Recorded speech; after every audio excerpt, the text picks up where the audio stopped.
நல்ல வயிறார சாப்பிடுங்க தலைவரே. முதலமைச்சரை ஓடி ஓடி கவனித்த அமைச்சர் மூர்த்தி.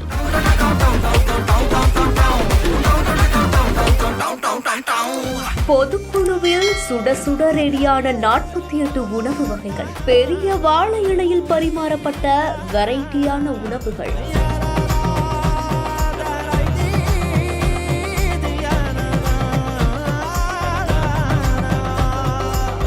மதுரையில 48 வருஷங்களுக்கு அப்புறமா திமுகவுடைய பொதுக்கூட்டம் நடந்திருக்கு. இதுக்காகவே முதல்வர் ஸ்டாலின் அவரு மதுரைக்கு போயிருக்காரு. இன்னையுடைய பொதுக்குழு கூட்டத்துல கலந்துக்கிறதுக்காக நிர்வாகிகளுக்காகவே 24 வகையான சைவம், 24 வகையான அசைவ உணவுகள் சமைக்கப்பட்டிருக்கு. இந்த நிகழ்வுல 10,000க்கும் அதிகமான நிர்வாகிகள் கலந்துட்டும் இருந்திருக்காங்க. மதுரை உத்தங்கடியில பிரம்மாண்டமான விழா மேடை அமைக்கப்பட்டிருக்கு. சென்னை அறிவாலயம் மாதிரியே அப்படியே அந்த செட் அமைக்கப்பட்டிருக்கு. இந்த நிலையில தான் பொதுக்குழுவுல கலந்துக்கிறவங்களுக்காக தேவையான உணவுகளுமே பிரம்மாண்ட கூடத்துல தயாராகி இருக்கு. சைவ உணவுல குழிகந்து பருவி, பனக்கற்கண்டு மைசூர் பா, சௌச்சௌ கூட்டு, வெஜ் கட்லெட் இப்படின்னு 24 வகையான சைவ உணவுகள் இடம் பிடிச்சிருக்கு.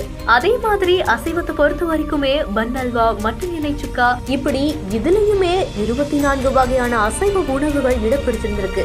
இந்த நிலையில தான் முதலமைச்சர் மு.க. ஸ்டாலின் அவரு இந்த நிகழ்ச்சியில கலந்துட்டு இருக்காரு. பெரிய வாழை இலையில விதவிதமான உணவுகளும் பரிமாறப்பட்டிருக்கு. அந்த உணவுகள் எல்லாத்தையுமே விரும்பி சாப்பிடவும் செஞ்சிருக்காரு. அது மட்டும் இல்லாம அமைச்சர் மூர்த்தி அவரு அங்கேயும் இங்கேயும் ஓடி தடபுடலா கவனிக்கவும் செஞ்சிருக்காரு. எந்த ஒரு வீடியோ தான் இப்ப சமூக வலைதளங்கள்ல வைரலாகவும் பரவிட்டு இருக்கு. இந்த செய்தி குறித்த உங்களுடைய கருத்துக்களை கீழே கமெண்ட்ஸ்ல சொல்லுங்க. மேலும் செய்திகளுக்கு நம்ம பிஹைண்ட் ஃபாலோ பண்ணிக்கோங்க.